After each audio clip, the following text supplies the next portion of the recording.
Be yourself, King. Should be yourself. And really the greatest thing that you could be is to be yourself. What's up, everybody? This is the Ike Inspirations podcast, and today I have a great guest named Kev. And Kev is a relationship coach who has had several years of experience helping hundreds of clients navigate the dating scene. And so I'm excited to have him on, talk about the dating world, and help us young men navigate this tough world of ours. So, Kev, what inspired you to become a relationship coach? Honestly, man, I'm passionate. I'm passionate about a lot of stuff. Yeah. I'm the passionate guy. I'm the speech Okay. giver.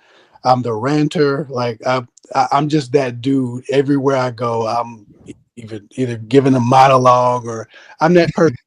Maybe I like to hear myself talk, but I feel like I'm adding value to the world around me. But I'm passionate, man. That I was on one of my rants.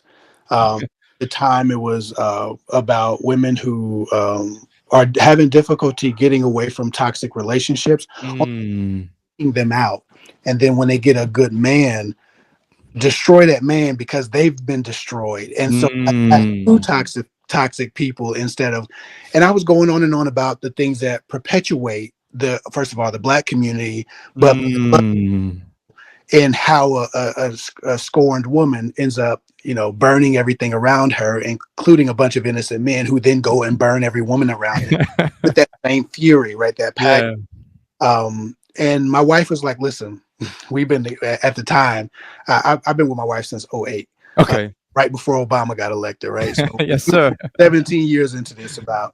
So he's like, listen, I got you. I don't need the advice, but why don't you tell somebody? Like, why don't you start a YouTube? I was just like, right. Oh, okay. So my wife actually put me on to it. Like, yo, you should just start a YouTube. Somebody needs to hear this. We're good, but other people.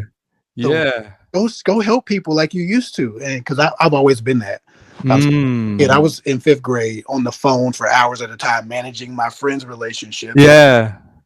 So it was just naturally who I've always been. And then when you get in a relationship, you stop doing that because you don't have all these accessory friendships. You're, focused on your house, your relationship. Yeah. Life is like, no, man, that was a big part of who you are, who you were, and who you are, helping navigate these things. Just because you're in a relationship doesn't mean you need to turn that off and give it to the world. And so that's what got me into the dating coaching and the relationship coaching. It just so happened that a lot of women gravitated toward me because women seek improvement in a different way than men. For sure. Men are having difficulty with women. They go find a guy who can teach them how to get laid more or how to get access to women. Young women are having difficulty because they're receiving the emotional trauma. They go try to find someone who can change their mental perspective, right? So turned into I'm coaching more women, but it wasn't intended to do that. It was intended to help young college-age kids learn how to navigate this before they destroyed themselves and destroyed each other. Man, that's so interesting. Yeah, because man, I was looking at your content and I was like wondering, like, where did this guy get the idea? Because usually, like you said, bro, it's like men are catering towards men, women are catering towards women. And I was like, and then also I got a bit confused because I know that you're married. So I'm like, I was like, I don't know if your woman would be liking that, but she seems like she gave you the green light. And so as a result of catering towards women and helping them, what would you say you've learned about like the dating scene now, and what are people struggling with? Just so, because it needs to be said, my conversations with women, my videos that are specifically address the needs of women, it's never lost on me how a man is affected by the woman he encounters. I might be coaching women, but I'm building a healthier society of women to run over good-hearted men who want real relationships. If you just want some ass, go get ass. I'm all right with you doing that, but the hoes are for everybody. Don't go messing up good women. And good women don't need to be so messed up in the head by the time they find a good man that they shit on him. Yes, sir. Now he has to join the red pill society or So I'm it's a service to men as much as I'm just giving it to women. Yeah, I like that reframe, bro. And honestly, I can relate a lot to it. Because the first relationship I've ever had, my ex was in a bunch of previous relationships with, people who abused her, did all types of bad things to her, and You had to deal. and had daddy issues, because unfortunately I can't control this, but her dad passed away. So on top of all of that, this was my first relationship. I didn't know what a relationship was not looking like. So I wasn't setting boundaries. I was constantly getting yelled at. I became the therapist for her, and I was doing all types of things that I was not prepared for or should be dealing with. So you're literally speaking to me, bro, when you're saying like, oh, but like, you're preparing women to understand what a healthy relationship looks like. So Right. men like me don't have to get traumatized, because it's one thing to be traumatized by your own past, but other men or both spouse partners, we shouldn't be having to deal with your trauma because of Right. what you went through. So I appreciate the service you're doing, man. Yeah. Your trauma is your responsibility. And I think it's easy when you resent the opposite sex for what's been taken from you, what you've lost in time, or what you've suffered in trauma, to start saying, well, I don't give a damn. And we start throwing each other away. Yeah. Right. And unfortunately enough, a woman who doesn't throw people away gets in relationships, and essentially she throws her mental health away. Mm. A person like yourself, a young man coming into it fresh, naive, doesn't necessarily know how he's supposed to conduct himself, learning manhood through his first relationship Yeah. with a toxic woman, because not because she's a bad human, but because she encountered a man who was a couple of steps ahead of her, Yeah. who shitted on her, who had more access to women than he cared to Yeah. care for his relationship. So she's been treated like a disposable object. Now Yeah. she's going to give you all that trauma because she's trying to stand up for herself in your relationship Yeah. that's healthy, in a way that she should have stood up for herself back there. Yeah.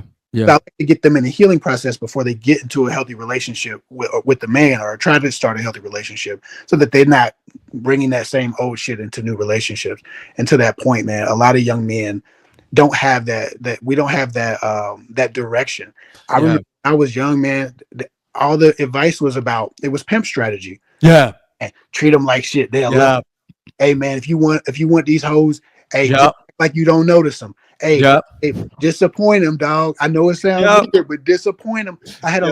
a lot of pimp strategies being pushed onto me. Yeah. I know how young men are misguided, but you see the guy getting women. You Yeah. don't see the guy not getting women. So who you gonna listen to? Yep. Guy giving you the pimp strategy, Yep. Mr. Fuck these hoes? Or are you gonna listen to the dude like, hey man, listen, we're gonna respect women, Yeah. do the right thing, be a good person? You don't want to hear that shit because you ain't getting where your women at. And it won't, and it didn't produce any results doing Right. that. You know what I'm saying? Yeah.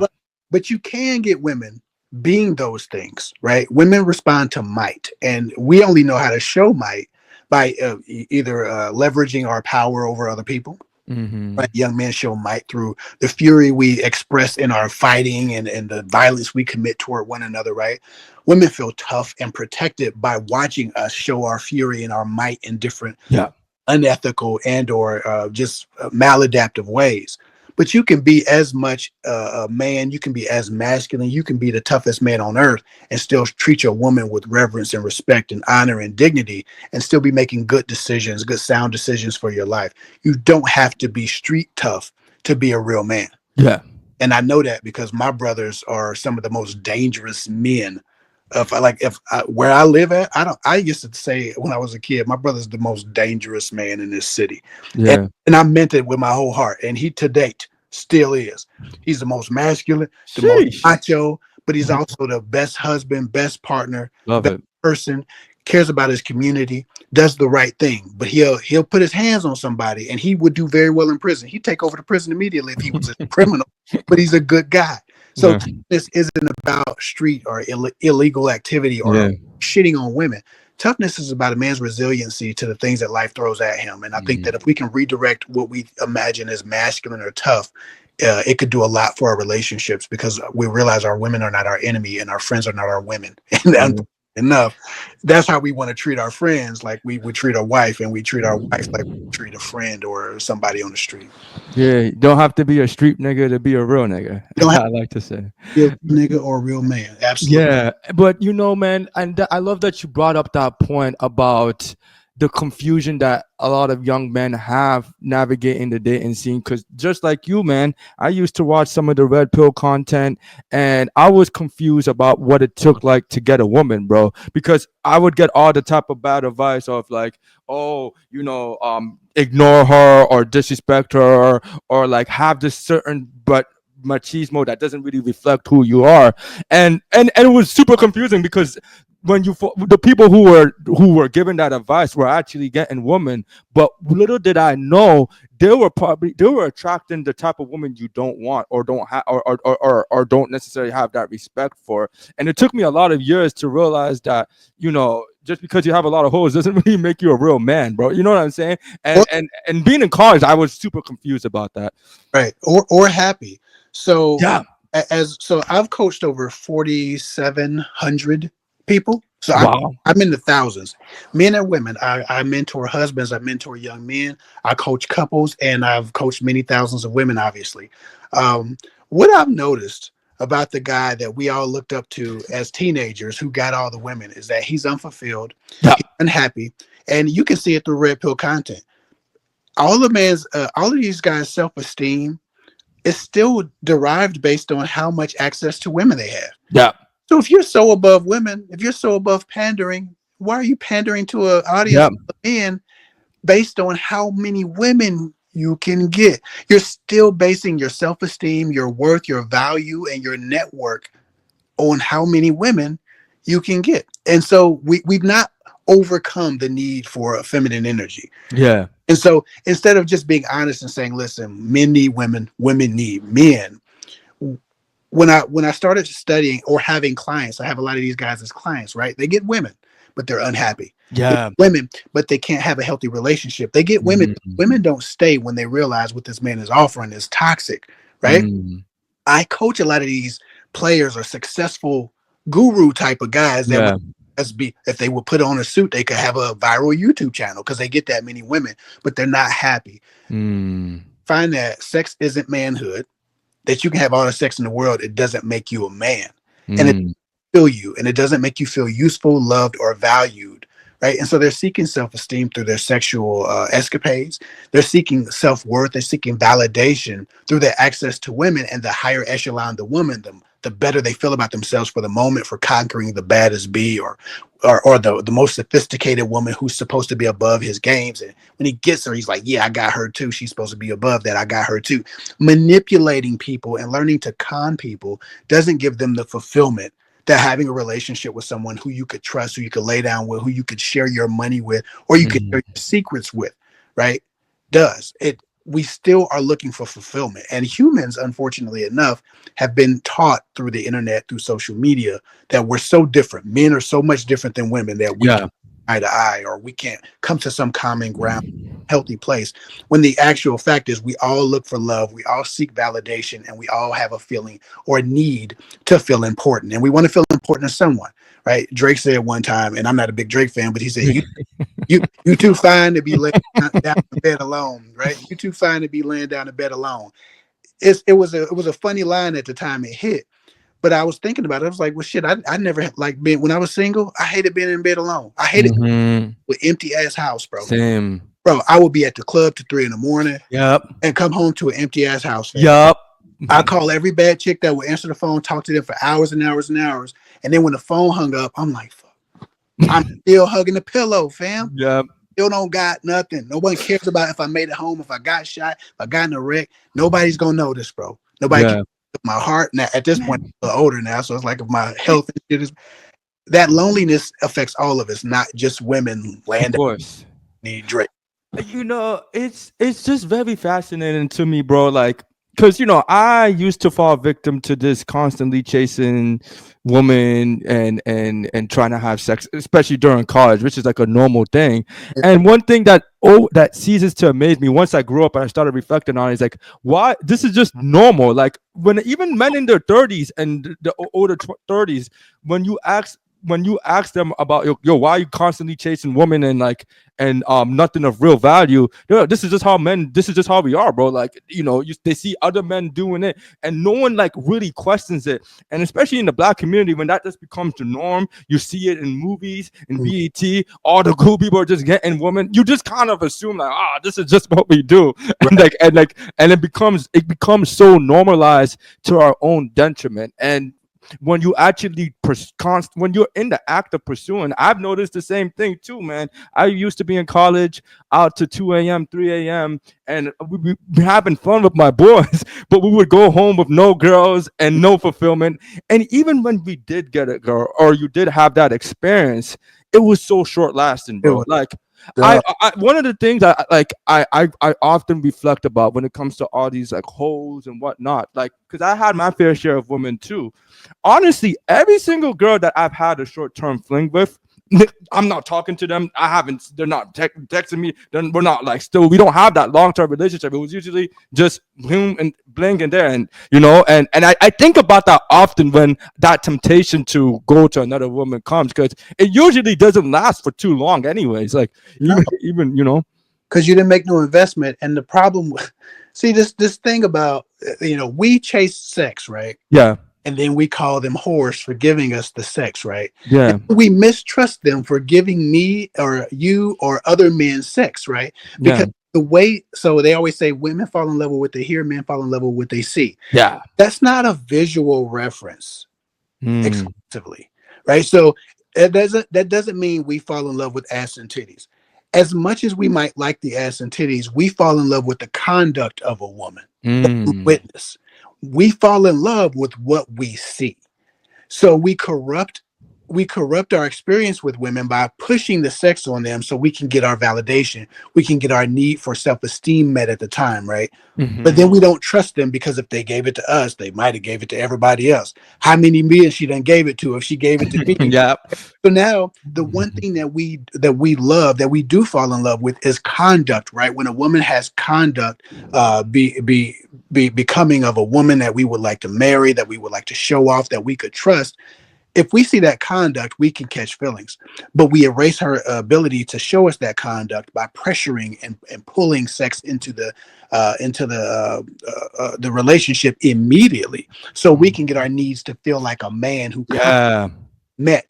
And at the same time, once she gives it to us, she might be a hoe, bro. I don't know, bro. If you got it couple weeks, bro. I know she dated old boy. He was over there for like 3 weeks. Oh man, now we counting dicks, ghost dicks that we don't even know about. Yeah, that might not even exist. Facts. We don't trust them because they gave us what we wanted, because they liked us and was hoping to make an impression, so we would commit to them. But instead, them giving it to us makes us not trust them.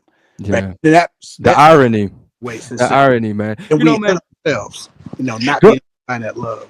Growing up, Kev, I wish there was more male figures like you, man. Like I don't think there was enough male figures preaching what you're preaching, obviously. And I think that's where a lot of the confusion comes, because I feel like what those pimps and the red pill people preach contradicts like actual real life experience, bro. And hence I stopped listening to them. They don't really add any value of my life. And all the relationships I've had contradicted what they actually said. So I'm like, all right, this is even helping me.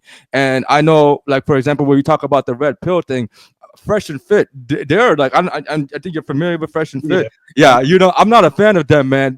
And they get a lot of attention, man. But I feel like the takes they take are extremely unrealistic and exaggerate what reality is, bro. And it's actually funny, bro. I actually know Marin. We went to the same college. Really? And the way he presented himself on Fresh and Take versus how he presented himself in college is like two different people, bro. I'm like, oh man, like, I don't like the lack of integrity, man. Right. You watch the growth of a man's ego once other people tell him that he's important, valuable, or anything, right? Because he's getting validated by people giving attention to him. And again, if you got a bunch of minions, you start to feel like a pastor. What false prophet, right? Men who are misguided, who are looking for essentially God, right? We're all for the energy of God, right? The acceptance, the love, the fulfillment, the power, right? Over our own lives. So he preaches the power over your own life. And the way you take it is by shitting on the weak, right? So his about, the strong survive and all of that. But I've seen some clips of the dude. I think they some bitch ass niggas. I'm gonna be honest with you. Be honest, bro. Even so, right? It's a market for them because there's so many hurt young men Yes. who didn't get the woman, who got rejected cheerleader, who didn't get her crush, who watched the woman that he liked fall for the drug dealer, who got me for a guy with a car because I was still on the bus at 17, right? Like there are all these different rejections that men start to encounter when they're young and they're trying to enter manhood and enter the relationship space. And so we all have a trauma. Every one of us, even though like I had women, dude. I had options. Women liked me, but because I wasn't, so I'm a little bit tall, and I can be intimidating to people in person, right? Yeah. I come off on the internet, the camera's above me, I look a little bit shorter. I don't appear to be a threat because I'm saying decent things, decent human things. In person, I have a very heavy energy and I can be intimidating to certain people, right? Because of that, women always thought I was the bad guy or the tough guy. Mm-hmm. I'm not, right? I'm like the prophet or like the old wise man, young man. Like I'm the old dude, right? But I look like a problem. And I used to have gold teeth. Like I used to have gold teeth. I look the part because I'm from the project. So I fit in wherever I go. And I'm a leader wherever I go. So they would sense my power. They would see people kind of following whatever I did. And they thought, oh, okay, he's like a thug or a tough guy. And they would meet me and see, oh, wow, he's an intellectual. He reads books. He studies. Like he knows about quantum physics. Girl, he too nice. Really, but nice guy, right? So I would have that trauma. Having twice the options that some other men might have because of my stature, my height, my presence, but then losing twice as many prospects because they're thinking I'm a thug or a gang member, and then I turn out to be like the smart dude. Yeah. And so you think that trauma didn't just circle in my head all the time? Like, man, damn, every time I'm not getting a girl, I look at who she's in that with. It's a dude selling drugs, or a dude with a car, or it's a dude that got a little bit of status or something like that. That happened to me too, even though I had twice the women to go through. It was just twice the trauma. Yeah. Young men are lacking, and I always tell the women that I'm talking to. I just told somebody right on the phone. I've been on the phone for 4 hours a day. I always tell women, give a young man, or give a man in general, because at this point everybody's not young, right? I'm not talking for women sometimes. A man needs permission to like you. They say, what does that mean? Permission to like me. A man needs to know it's safe, that you won't think less of him for seeing value in you. He needs to be able to say, hey, I take you seriously, and that not mean he's a nice guy. Right. You need to give a man permission to like you, and that not be a disqualifier. And most women, they have no clue that most of our trauma as decent men, if we're that top 10%, that top 15%, most of our trauma is we reveal to a woman that we've chosen her, and that took all the mystery out of it. Yeah. A nice guy is too easy, not a challenge anymore. And then they went with some guy who treated them like shit because there was mystery involved. Yeah. And I'm trying to figure out why nice guys or why good men, right? Because we use that interchangeably, but it's different. Nice guys are spineless, right? They're conflict avoiders. They're peacekeepers, not peacemakers, right? That's a different concept. And so they're used to women rejecting their emotions, their feelings, the reveal of intent to love. And then they wonder why all these men play games. It's because the worst thing sometimes you can do to a woman is try to love her and be too open about it too soon. Right. And so I'm training women to see that. And instead of disqualify men, stick around and find out what type of human being is in front of her and what he's presenting. Right. And that's something that's a part of the therapy that I'm giving women behind those doors. But that's not the conversation I'm always having on video. Yeah. Everybody has a personal situation going on. Man, dude, powerful, man. What you said was so powerful, man. And I think a lot of young men need to hear this. And just in general, I think the same people who are constantly diving into that red pill content or being deceived by manipulative tactics, they don't realize that the truth I had to come to is that it's not necessarily that you're doing the wrong thing. You're talking to the wrong person, right, who has the wrong values. And you get confused to the right person. You can't say the wrong thing to the right person. Yeah. I found my wife when I decided, you know what? I don't care how bad the chick is. I don't care what's going on with her. If I'm gonna lose a woman, if I'm gonna be rejected, I'm gonna be rejected for being 100% me. Me. Because I got really good at being like the fake jerk and pulling them in. Yeah. I'm not a jerk. I'm a good man. I'm a good Yeah. human being. I'm a good Samaritan. I do the right thing for everybody. I was so excited when I seen your inbox. I'm like, I love helping young Black brothers build their platforms, because when I started on No YouTube, one's doing it. man, I wrote 50 Black creators. Like, yo, can I help me out here?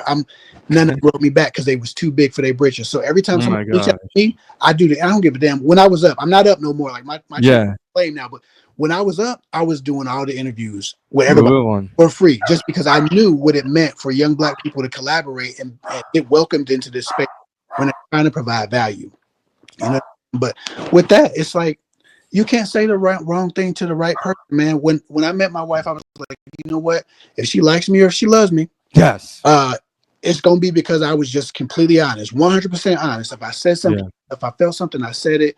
When I thought I liked her, I was just like, hey, I just want you to know, I'm really interested in you. I'm taking you seriously. That doesn't always go well for me, but I don't even care anymore. Yeah. If you don't like it, that's what's up. But I'm gonna let you know this is my truth, and I'm gonna stand on my truth. Yes, sir. Stop trying to be the fake jerk. And that's immediately when I found my person. And all of those, Myron would tell you, that fucking foot face looking motherfucker that's on his platform. I don't know what his other ugly fit. Bit But or that something. dude, I don't know. The dark skin nigga? yeah, but I don't know, bro. that Yeah. dude looked like a fucking foot. Anyway, man, that motherfucker look like a foot, don't he? All right, I'm sorry, y'all. Oh, no, Let's be professional. yeah. But I got an honesty problem, bro. Yeah. I'm not bullshitting with nobody when I get on these calls with them. But all of these things, these tactics that I learned at the time, David D'Angelo of Ask Men was giving like pickup artist advice. Okay. When I was 15, I discovered Ask Men. David D'Angelo is their dating coach. So he's like giving like pickup artist tips. It go from pickup lines to how you do this, how you intrigue a woman, and I'm 15, so I'm trying everything. Yeah, you don't know. Yeah, and hoping something stick. And I realized, man, when I was about 20, I was like, bro, I've been at this for 5 years. I done had 100 first dates. I done had some fine women. Yeah. I done had some okay women. I done dated the 5, 6, 7s, 8s, 9s, and 10s. I said nothing worked like being me and being genuine and just sharing what I thought, sharing what I felt, and any tactic I had in my pocket didn't work regardless. So if I'm going to be loved, it's going to be for me. If I'm going to be hated, it's going to be for me. If I'm going to be rejected, it's going to be for me. But I'm not doing any of this tactics shit anymore. And as soon as I started doing that, man, I couldn't fight the women off me, man. It was all kind of I met my wife and I chose her. Well, man, I had all kind of women of all kind of statuses. I was still a janitor. I was a janitor with 22-inch rims. So I had a nice car. But when I started being genuine and just saying, fuck it, I like you. If it's a problem, what's up? Like, yeah, be all right with it. You know what I'm saying? I love it, man. You know, something that I've used, I had to come to learning as I've gained more experience in the relationship world, is like, you know, girls love assertiveness and strength. And I used to, as a Black man, I used to associate assertiveness with like aggression and needing to like be like really like strong and like fighting and all that. But I've as I've gotten older, I've learned you can be positively assertive, and a woman will find that sexy too. And in that being essentially being yourself and maintaining that same energy all the time. I think it's unattractive when you keep switching up in order to please her or whatever. I don't think she likes that. You know what I'm saying? But if you can just be like, nigga, this is who I am. I'm not switching up. That's a form of gangster too, bro. You know what I'm saying? But it wasn't popularized. And that's why they don't trust the quote unquote nice guy, because she can see him fighting his own masculinity, trying to please her. Right. So there's truth in that part. Be genuine, be every bit of what you feel, think, and believe at all times. Right. But to your point, you can be positively assertive. You don't have to be. Women generally compartmentalize being assertive as being abrasive. Yeah. Being blunt force, right? Rolling roughshod over other people's boundaries. And that's not necessarily, and young men specifically think that that's how you be tough, right? You gotta offend somebody. You got to run over somebody. You don't. All you have to do is believe in the shit you saying with all your heart and be unapologetic about what you are, how you feel, what you believe, and be open to an opposing opinion and be mature enough to regulate your emotions and have conversations that don't necessarily agree with everything you want. But like right now, I believe in what I'm saying. Mm-hmm. I don't give a fuck who don't believe in what I'm saying. I'm standing on my 10, right? If I don't give a damn what you believe in, you can believe in Hot Wheels, you can believe in Santa Claus. A woman just wants to hear a man talk with conviction and passion. Yes. If you talk with conviction and passion, yes, that's masculinity to them. yes, It don't have to be bitch, hoe, fuck that yes. nigga. I beat his ass. I kill this person. That's not the energy that they're actually responding. Looking for, yeah. The energy they're responding to is one being sure of who he is and what. Yes. And you can be sure of that. I don't give a damn if you're a data engineer. Talk that data shit with the same passion that I talk about these relationships. Mm-hmm. Right? I don't give a damn if it's internet security. Talk your internet security shit. Right? Yeah. Talk your politics, whatever you are, whatever you feel or believe in or know about. How to Win Friends and Influence People is one of my favorite books. If young men haven't read that book, read that book for the young men in the crowd. How to Win Friends and Influence People essentially says everybody has a need to feel important. Your job is to figure out what makes them feel important and then give them that validation so that they can. But one of the way to win friends is to fervently believe in what you're doing, right? Mm-hmm. Speak with confidence. And so when I'm doing my dating coaching thing, whether it's a young man or a young woman, I ask them, what do you know a lot about? He said, well, shit, man, I work on cars. You know, girls don't want to hear about cars. Yeah, girls don't give a fuck about cars, but you know what they like? Passion. Yeah. They think that you love what you do and you get really excited. They'll get excited just being in front of a man. Yes. Yeah. Because they know a man who loves what he's doing has ambition to it, and that ambition is going to lead to them success, having security, having a good, right? But a man with no passion has no direction. So what women aren't looking for is tough. They're looking for passion, and passion has just happened to be tough too. But they're just passionately, emotionally unstable. Yeah. You can be passionately educated about your favorite shit. You could be passionate about your goals or your life's ambitions or your hobbies.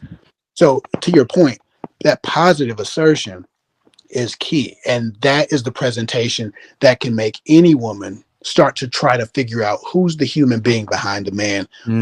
Hey, I want to take you out. Man, How to Win Friends and Influence People. I got it. It's a great book, man. I definitely second that. I learned a lot about it. And I honestly have to reread it, man, because when you think about life, bro, all of life is relationships, man. And like whether you're in a romantic relationship, whether you're an entrepreneur networking with people, whether you're in your job talking to a bunch of different coworkers, with your parents, your family, like all of life is relationships, bro. And knowing how to navigate those relationships, like, right, yeah, it's important, man. Right. And I think that, that's why it was so important for me to start working with couples and just open it up to young men. Like we started the Fatherhood Village, just an old t-shirt. It says that his greatness is measured by his impact. Yeah, I love it, man.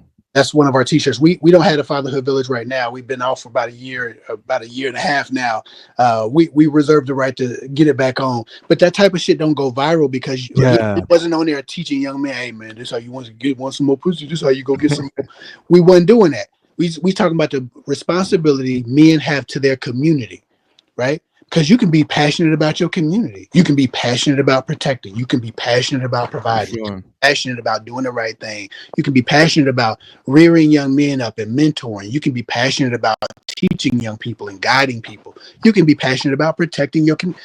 You don't have to just be raising your hand against another black man to be or selling some crack or some drugs or making a bunch of money, flaunting it, putting it in everybody's face with a bunch of flashy ass foreign cars. That ain't tough.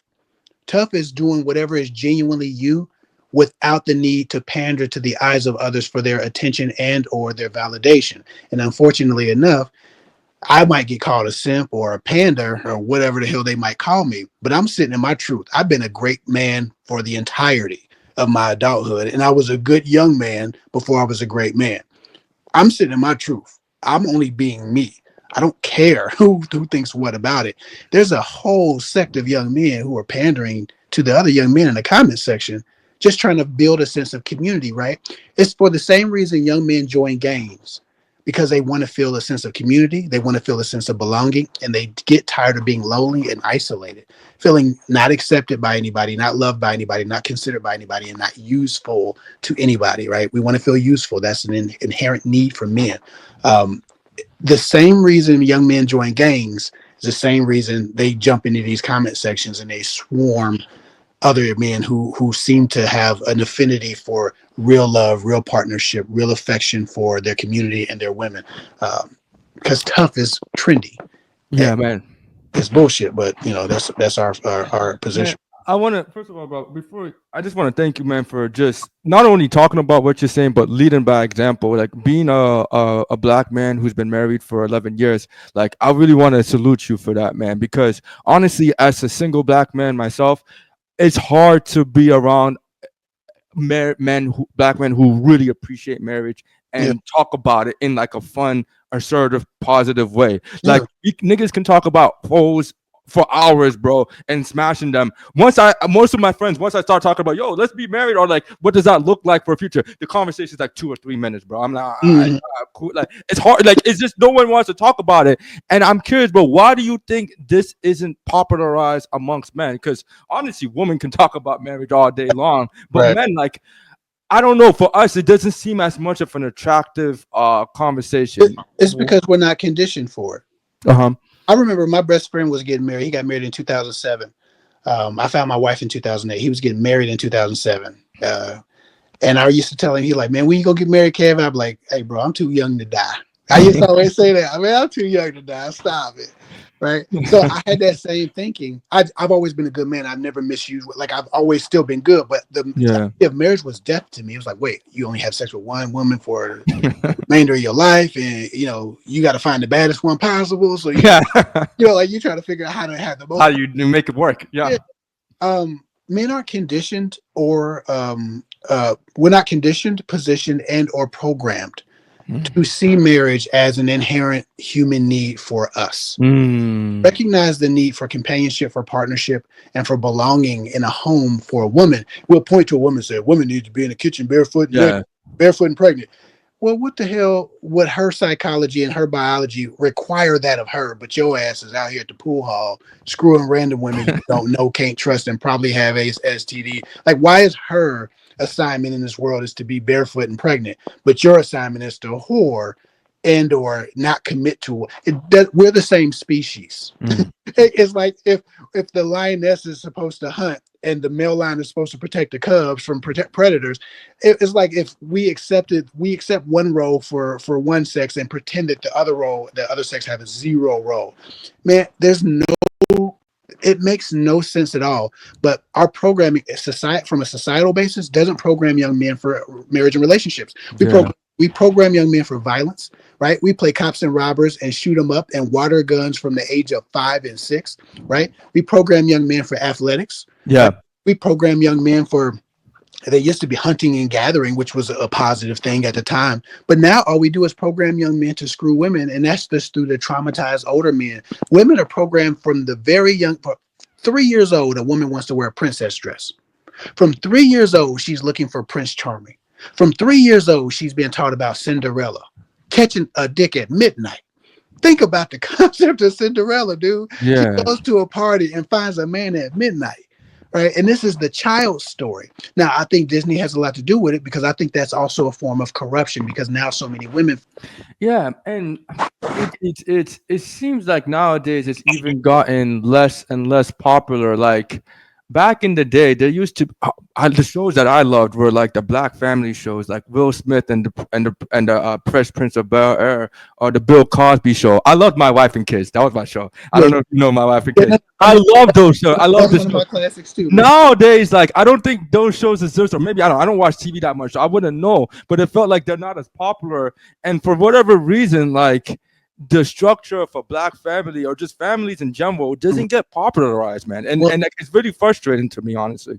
Yeah, well, Blackish was the most recent show. Oh yeah, but that was like years ago, right? Like when Blackish went off about 3 or 4 years ago. Okay. They had 5 seasons, so Blackish was on for a little bit. They got syndicated. But to your point, there's not a lot of that Yeah. In our programming, there's not a lot of representation for young black men to see the black family unit. And I can name Blackish because it was the only one of its kind at the time, Yeah. That was like the only right? one. Yeah. And so when you think about it, if me and you just brainstorm, we got Family Matters, the Urkel Show. Who Yeah. wanted to be Carl Winslow? Nobody. Nobody wanted to be Carl. Nobody wanted to be Urkel. Martin wasn't a family show. That was like a No. single show, Yeah. right? Martin was wild and Gina was in and out, and it wasn't really a family show. So you got the Cosbys, you got what was the other one? My wife and kids. My wife and my Cosbys, my wife and kids, Fresh Prince. Yeah. There might be three more. I can throw an imaginary three more shows. Yeah. We had good times. I mean, we can go way back. Yeah. Yeah. But Yeah. there we can still count on one hand how many shows made an impact on black culture Yeah. that showed a black family being healthy, being understanding, showing empathy and compassion, giving a fuck about one another, Yes. overcoming obstacles, not throwing each other away, and not resorting to violence. Right? On the contrary, how many white TV shows have a whole family nucleus? All of them, every damn one of them. I mean, only one that didn't was like Friends. Friends was like the out. And Friends was a fake Living Single. They just rewrote Living Single for white people, and they got more popular. But Living Single came first, right? But Yeah. but all white media has traditionally shown the white nucleus. Why do you think that is? Why do you think that there's no representation for the black family in media, right? That's consistent. Why do we only get one every 10 years I don't that know. we can point to, right? It's programming. Yeah. There's a system that's programming our experience, and because we keep falling into it, allowing ourselves to perpetuate more trauma onto ourselves, there's a system. Hollywood is run by a group of people who aren't always friendly to not only the black experience, the black plight, but also the black future, right? So they're not funding shows that show black people in positive lights. Yeah. That's why we only get one at a time. We get a token Negro and we get a token black show every Yeah. 10 period. You get one Kevin Hart. Kevin Hart's the only one supposed to be famous. Yeah. And after Kevin Hart does his 20-year run, because it's been forever, they'll pick one more black comedian and he'll get to do all the it's always going to be like that. So until we stop perpetuating this trauma on ourselves by turning Yes. it onto our women. Oh, you know what's wrong with this world? Black bitch. Really? Yeah, Really? man. Black It's women? sad, man. We Yeah. got so many enemies. Our oppressors are running around here literally legalizing segregation, and all the conversations on YouTube is still about how black women have Yeah. like, we need to cut this bullshit. And you sound, and when men, I hate when men do that, bro. Because first of all, you come off very like emasculated and like just someone who complains. And then something that just always confused me, bro, is like, and I'm sure you might have come across men like this. There's a lot of black men, bro, who just don't even want to date black women, bro. Like they want nothing to do with that. I don't know if you've come across, and that to me is like the most confusing thing, bro. But I've come across so many of them. It's just normal for me now. Yeah, the self-hating Negro. So I have the self-hating. Fuck that niggas. So the self-hating Negro is the enemy of the black man. He is the cancer to the black community, and he is a black hand of white supremacy in our community. Period. The self-hating Negro is these rappers. The self-hating Negro is these red pill dickheads. The self-hating Negro is the drug dealers and the murderers and killers and young niggas and the gang members. These are self-hating Negroes. They are the cancer to black community, and they are the black hand of white supremacy. Even so, as a community, if all we perpetuate is a culture where we look at each other and blame each other for the shared trauma that we all have as a result of white supremacy, we will always be under the foot of white supremacy. Yeah. Right? The self-hating Negro says the black woman is the problem. Yeah. Black woman is God on earth. Period. I mean, I don't give a fuck who you are. The most powerful entity in most rooms is the Felicia Rashad when she steps in. Right? Is the Angela Bassett. Angela Bassett walk. Ain't no woman in the world gonna step into a room and think that she's the shit next to old Angela Bassett. Still got it. Felicia Rashad, like 80 years old, 70 something. You seen her on the Breakfast Club last month? Still commands all the power in the room. The black woman is God on earth, man. That's my belief. Even so, bro, black women are so traumatized by those dickheads that you just mentioned. Yeah. That I don't want to date black women. They have an attitude. So those guys specifically have an issue with masculinity. Their perceived masculinity is not about who they are inherently and what they are naturally. It's about who allows them to be. Mm. Allow me to be a leader. Everywhere I go, I'm Kev. Yes, You sir. don't motherfucking tell me who I'm already him. So you didn't give me permission. It's not the question ain't who gonna fucking let me, it's who gonna stop me, right? That's masculinity. And that's stop me from living in my truth, stop me from believing what I believe in, stop me from being who I am, right? The question is never who's gonna let me, it's who's gonna fucking stop me. Who think they can, right? So that's my relationship with my identity, with masculinity. These dudes who think the black women is too hard to deal with. Yeah. These men are asking permission. These men don't have natural masculinity. What they're looking for is subservitude because they need permission to be the man they want to be. Mm. Right? If you are naturally, like to your point, right? You were asking permission in your first relationship Yeah. as you were learning and growing into a man, right? And we all had those moments where we was like, we could figuring out what a man is and what a man does in these situations, right? You Yeah. learn eventually. You don't argue with no woman. Of course. Yep. We, it's certain shit I don't deal with. Yep. You can go, you can leave, I right? ain't dealing with I'm that. not I'm not gonna hit you, I'm not gonna disrespect you, I'm not gonna call you bitch hoe, but I'm not gonna deal with you. Right? Yeah. You sit in that truth and you get all the respect necessary. Yeah. You don't ask permission. To You're do not that. begging for respect. You require it or you remove yourself, right? Yeah. These young men who think that black women are this and black women are that, they're confused about how masculinity functions. Masculinity doesn't ask for permission. It just is, right? God isn't asking you for anything. He Yeah. just God, right? The God in you, the power center in you doesn't ask for permission or it's not supposed to, right? You are not at full power if you're still trying to figure out how to get people to cooperate with you, right? Yeah. And so that's the thing. And I think that a lot of women see those guys who are sitting in their weakness and haven't attained true power and not aggression, not barbarianism is what we're teaching each other, but true power. When women see those guys and they hear that, they think all black men don't like black women. And it's really just these weak guys who have found a way to try to blame women for the weakness that they present to the world. But these are the same men who go into a room and they ask them, they say, hey, excuse me, brother, nigga, black nigga, fuck you. And they don't say nothing. They just get out the way. Right. Mm-hmm. Or again, they're peacekeepers, not peacemakers. A Mm.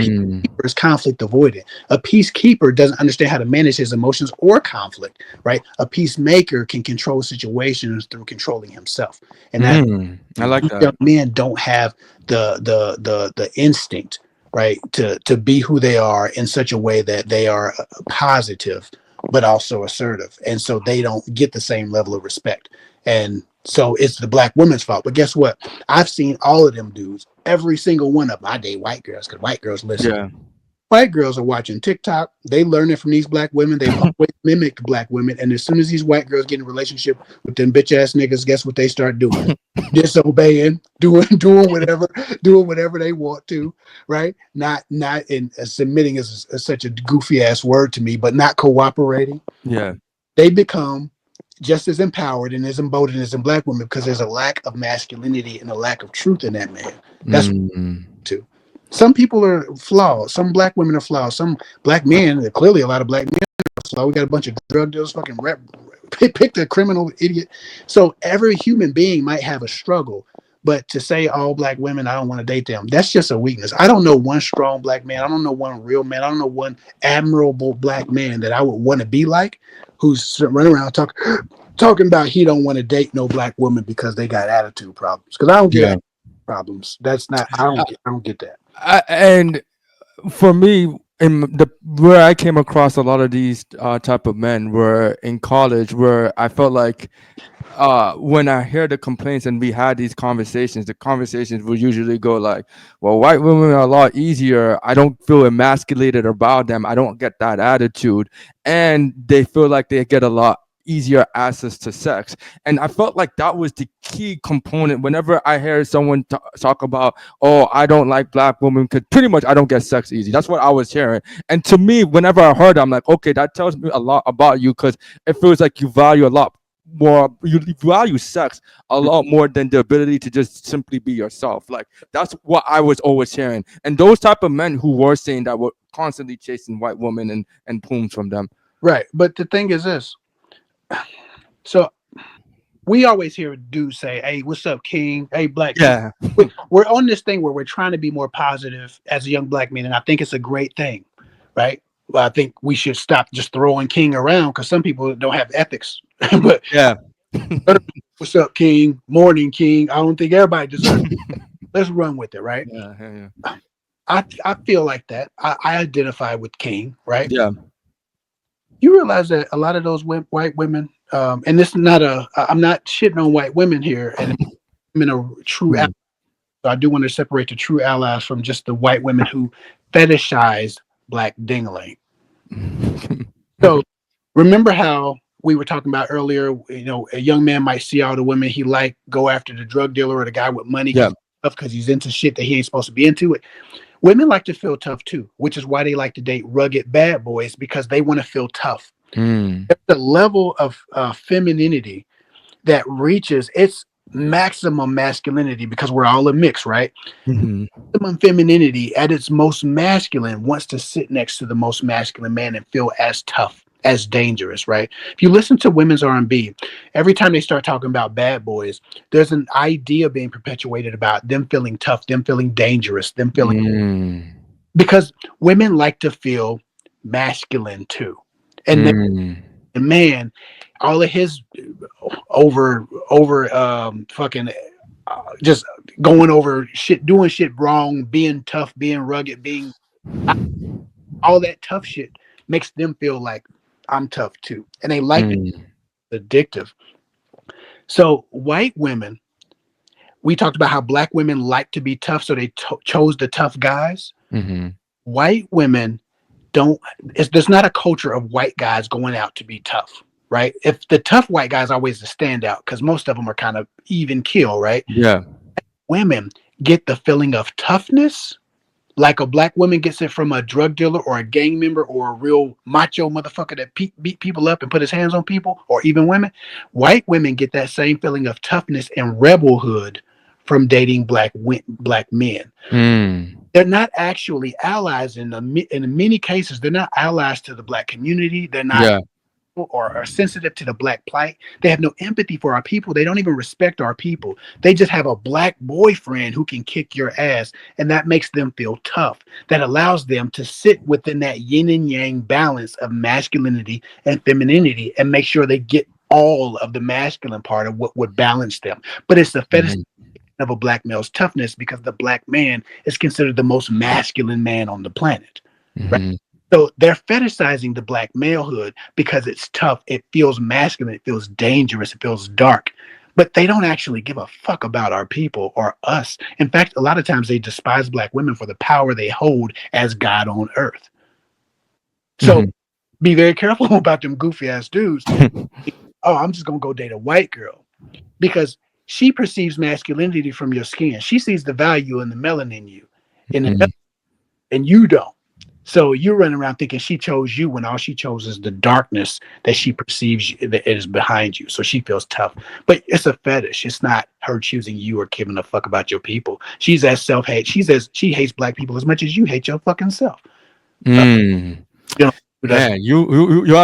that was a rant for the day, man. But I feel the passion and I definitely I think there's truth to what you're saying. I don't want to say this is all white women, bro, but I feel you. No. It's there are real true allies, right? There are, like I always say, people say, "Well, you ever kiss a white woman? You ever date a white woman?" I said no, but if I met one at one of them Black Lives Matter rallies and she was really about that shit, if I met her at the revolution and she was on our side, like when she's sacrificing the perception of who she is, when she's sacrificing her reputation, when she's standing next to us, getting dirty with us, risking her safety and sound mind with us, then yes, she's an ally. So there are certain types of white girls that in a minute, right? In a minute I would date because they carry a real, for humans, and a real love for our people. It's not the same as a woman just thinking, I'll date a black guy because it pisses my dad off. Yeah.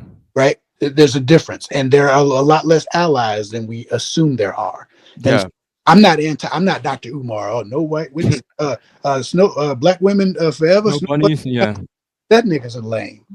And he's a deadbeat dad, and fuck him. On the Fatherhood Village, fuck him. So it ain't even about that. right? It ain't about that at all. Yeah. Snow bunnies, love and respect to the snow bunnies. They ain't their fault, and they looking good. So loved and respect Yeah. bunnies. So it's not about anti-white women. It's about finding somebody. If you're in a interracial relationship, finding somebody who literally respects your people from a genuine place in their heart.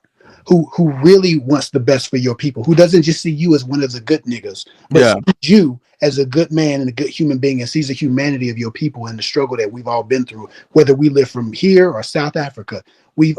Black people are fucking 70% of the world. So, Yeah. at some point we have to start acknowledging, that we've been done dirty. And I think that any white person who can be a true ally really wants to learn, really wants to listen, really applies empathy in their heart to us and our people.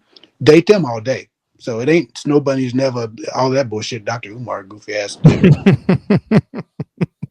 Yeah, But Dr. Umar is an interesting guy, man. I think he's definitely an intellectual, but he has all types of wild takes, and no, I don't agree with everything, but I respect his passion for the black and I community. can respect his passion. He's right Yeah, sometimes. He says yeah, when he gets away from interracial relationships and starts talking about drug dealers, there's so much shit on the list.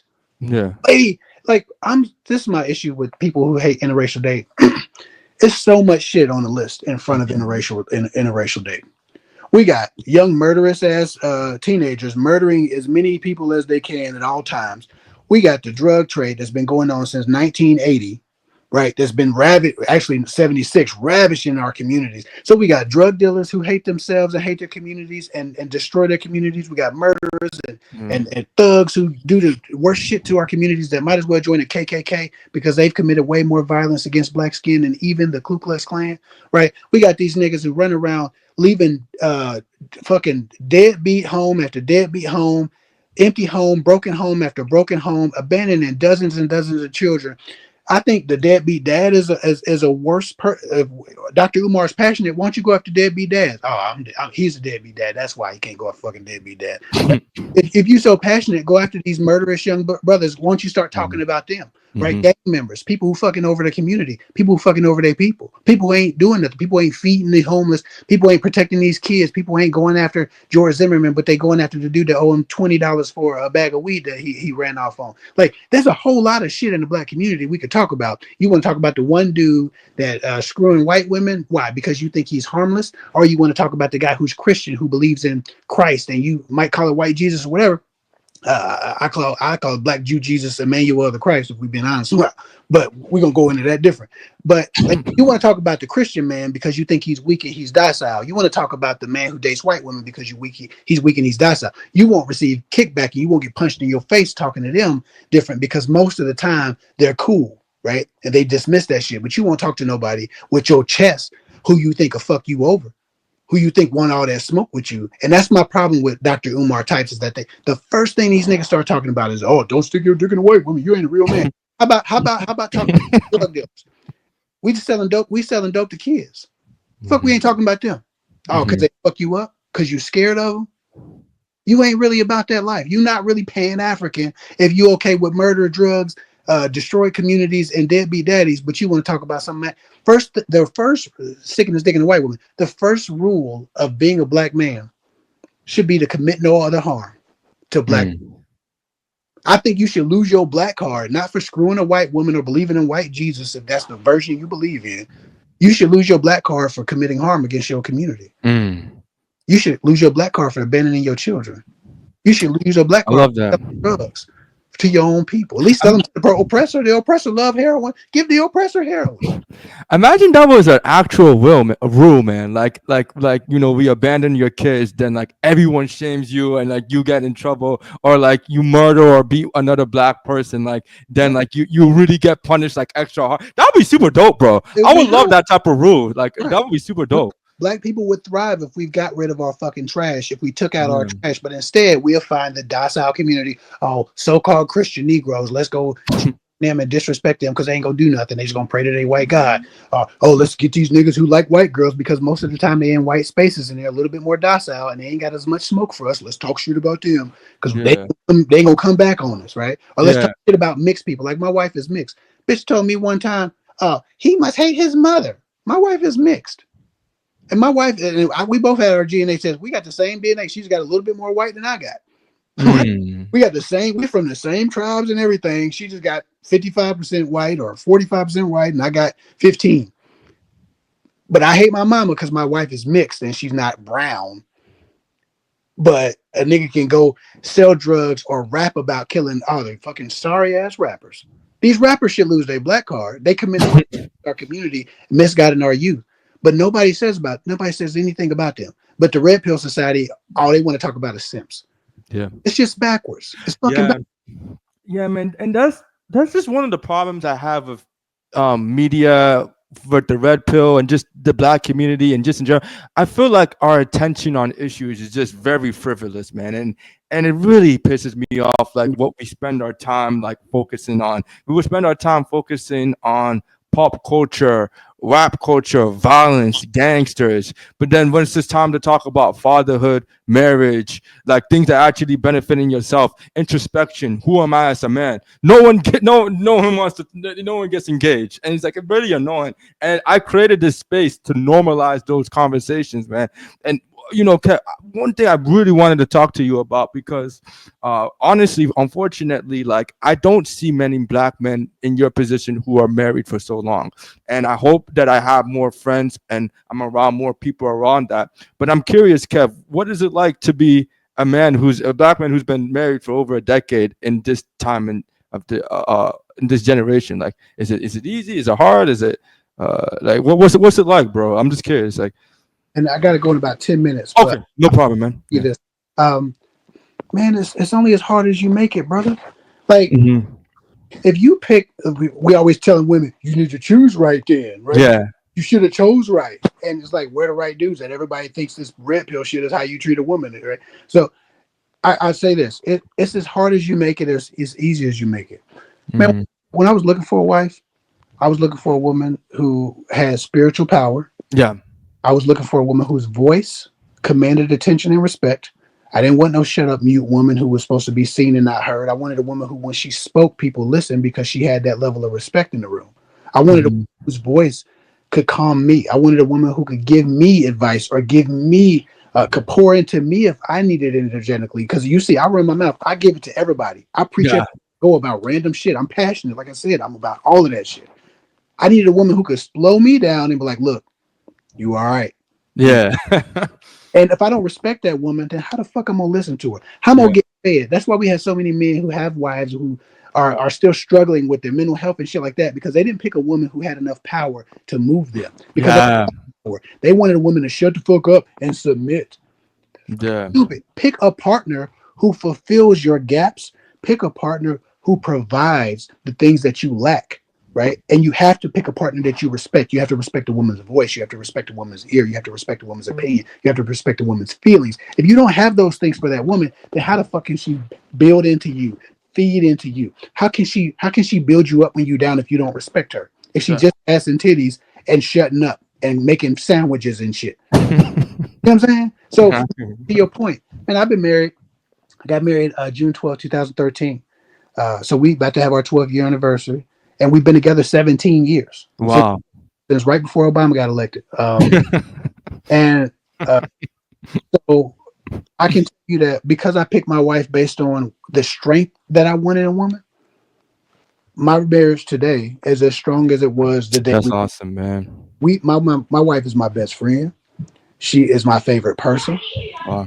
I can't wait to get home to her. I'm actually a little bit sad right now. I started a new job about 6 weeks ago, and it takes me away from her. And man, the last 2 years, before COVID recovery started tanking my business a little bit, I was working with my wife on a regular basis. My wife runs my calls. I have thousands of calls with women. My wife is running around. She's scheduling all that shit. Like, my wife is in business with me. So I got to work with her for 2 years. Now I got to be away from her for the day, like every day. Like, man, my wife is really my person. She's my best friend. And most men can find it if they stop trying to look for the baddest bitch and they just looking for the woman who has the skill sets to be everything they need when they're weak. Because they're looking at ass, they're looking at titties, or they're trying to figure out how to impress their friends, or these red pill people with whatever these guys are saying you should get from a woman, but they're not actually picking for who they are and what their intrinsic needs are. Your inner child needs a certain skill set from a woman. Your child, the part of you as a child that got yelled at, or the part of you as a child that got ignored, needs a certain type of woman to counterbalance the worst parts of you that grew from your childhood, from your trauma. And we're not looking for these things. We're not even aware of our intrinsic needs. We're going from relationship to relationship, just picking random women because we're attracted to them and the pussy looks good, right? And then we try to figure out, in hindsight, how we should have talked to one another. In hindsight, what we should have offered the relationship. I picked a wife based on what my needs were.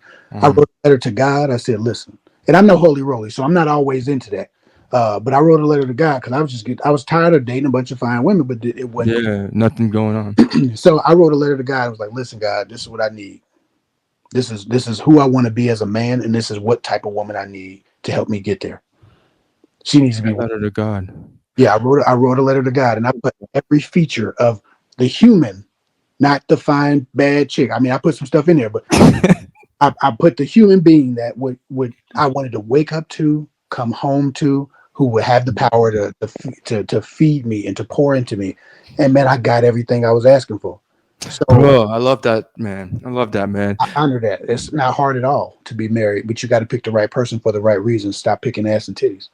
You wrote a letter to God, man. I think I'm gonna do that after this podcast, man. I love that, man. Yeah. I really love that, man. And as you were speaking, the words that kept coming to my head was, God doesn't give you everything you want. He gives you everything you need. And it sounds like that's what you got, man. And man, dude, I just wish I had more testimonies of that, man. And this is the conversation, so we normalize it and make it cool, bro. Because I need them, nigga. It's what you have is great, nigga. Like you're like, I don't come across a lot of men who are like, yo, man, I actually want to see my wife all the time, bro. Like I rarely hear that, bro. Like that's so dope, bro. I love it, man. We miss each other. Like we really going through, like, we low key depressed because I'm like, damn. Back in the workforce, and he's got a good job making my money, but it's like, fuck, man, we was making twice this together. Yeah, together. Like, and that's another thing, man. When you get a woman that's for you, whatever you do, women multiply. So men are great directors of energy, right? But women, we know women have kids, right? We know women multiply humanity, but we don't realize that a woman is a multiplier in general. Women, of your mind, yeah, I agree. Hey, but women multiply. A woman who's fit for you will multiply everything you are. So if you have an idea, you want to grow a business, and you like, oh man, okay, I'm gonna grow this business. Cool. You might be able to build your business to like $70,000 a year, $60,000 a year, and that's a successful business. You getting your little hustle. That's dope. You add a woman who's fit for you, who fills in your gaps. That same business with your direction and her multiplying effect, 300, 400,000. Y'all rich just because you've added the feminine energy. The woman's place on earth, the woman's intention and the woman's purpose is to multiply, not just kids. We're so fucking short-sighted. Women multiply everything. If you're shitty, a shitty woman will multiply your. If you're a great man doing great things, a great woman will multiply your greatness. Your name will ring across the world because you know who I am because of my woman. Yeah. I told her, I was like, you know what? That's a good idea. All right, I'm gonna do it. And she that's a fact. She backed. Yeah.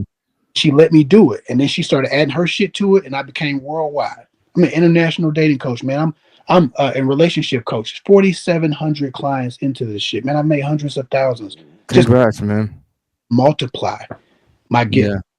So, man. All right, man. Well, yo, shout out to your woman, bro. If it wasn't for her, we wouldn't be meeting. And I want to thank you for your time and for the wisdom and just sharing your experience, man. You're a testament to what a good black man leading his family looks like. And thank you, man. And let's go fatherhood. For anyone who wants to connect with you, boss, and learn more about you, or even perhaps be coached by you, how can they do that? Yeah, so they can go to www.kevhick.com. KEVHICK.com. Love it, man. Well, anyway, thank you, Kev, for coming on. And remember, everyone, the future belongs to those who believe in the beauty of their dreams. Absolutely. All Absolutely. right. Love.